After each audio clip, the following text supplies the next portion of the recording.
Astra Internasional itu perusahaan bagus tentu saja ya, tidak ada masalah dan seterusnya.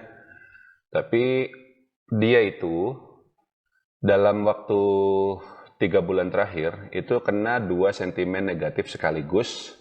Ditambah satu lagi sebenarnya yang tidak terlalu banyak beritanya ya, tapi itu berpengaruh juga. Yang pertama ini waktu bulan Agustus tahun lalu itu dia kena cerita kerangka ESAF sepeda motor Honda itu katanya keropos, gampang rusak. Lalu ada isu bahwa pemerintah melalui Kementerian Perdagangan memerintahkan Astra untuk melakukan recall, ngambil kembali produk motor Honda dari pasaran. Which is kalau memang itu benar dilakukan ya Astra bakal rugi besar ya. Astra Honda Motor itu memang anak usaha Astra ya, di bidang produksi dan distribusi sepeda motor ya, dan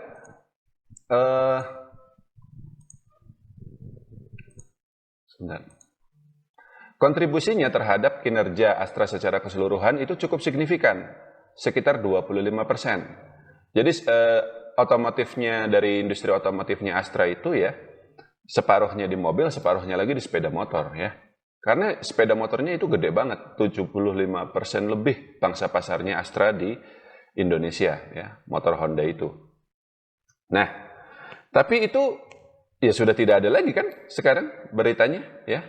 Dan penjualan sepeda motor tetap tumbuh seperti biasa. Nggak ada recall, nggak ada apa, dan sudah dibantah juga sama pihak manajemen. Lalu yang terbaru di bulan Januari kemarin ya, ada cerita lagi ya.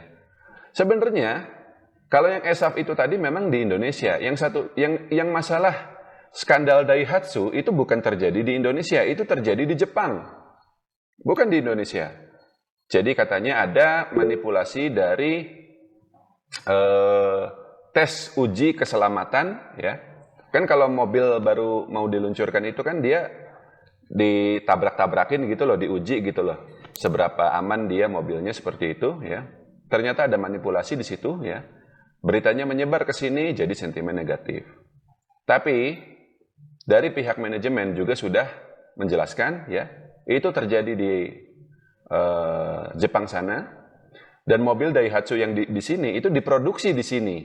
Meskipun memang pakai lisensi Jepang, tapi mobil Daihatsu-nya diproduksi di sini dan tidak ada masalah apa-apa, dan penjualan, produksi segala macam itu tetap berjalan dengan normal ya. Dan satu lagi sebenarnya, Pak Pambudi, yang kemarin sejak bulan Desember itu sudah bikin Astra turun.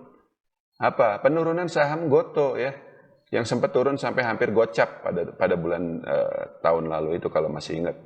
Itu bikin saham Astra dan juga Telkom itu turun. Karena kita tahu kan saham Astra sama Telkom ini mereka emiten Astra dan Telkom, mereka ada pegang saham Goto, yang kalau Goto naik mereka untung, tapi kalau saham Goto turun mereka rugi. Lalu sahamnya turun dalam banget ya, sampai posisi sekarang. Bisa dibilang panik orang terhadap prospeknya Astra ini. Karena apa? Karena baru kemarin muncul lagi berita yang sebenarnya dicocok-cocokin, cocokmologi. Apa itu? Jadi gini, kalau yang peristiwa kerangka ESAF keropos itu memang benar, memang ada kasusnya, motor Honda itu kerangkanya itu belum apa-apa udah rusak ya. Dan yang peristiwa skandal di Jepang itu juga memang benar.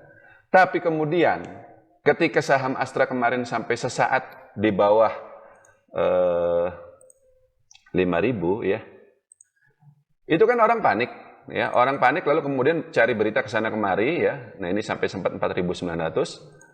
Dan ada yang bilang bahwa oh ini karena ada mobil listrik dari BYD ya, BYD asal China yang memang lagi booming di sana di China itu, yang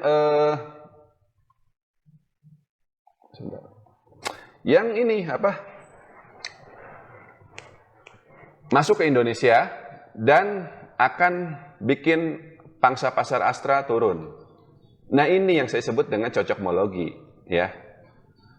Tidak ada peristiwa tertentu, namanya ada mobil baru masuk ke Indonesia itu wajar. Wuling, Hyundai segala macam wajar.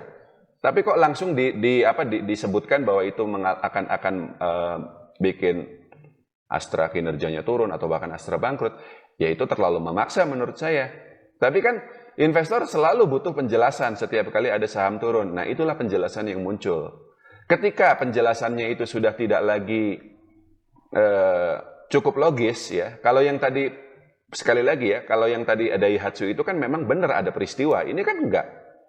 Kalau mobil masuk ya memang setiap beberapa waktu sekali juga Tesla segala macam ada mobil masuk ke sini. Tapi lalu disambung-sambungin, nah itu udah mulai kurang logis. Itu artinya pertanda orang investor itu udah panik. Dan kalau orang sudah panik, artinya apa?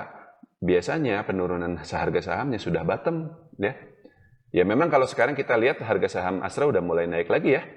Udah ke 5.300 dari 4.900, berarti udah naik lebih dari 5%. Kita belum tahu sih ke depannya bagaimana, apakah dia bisa turun lagi atau bagaimana.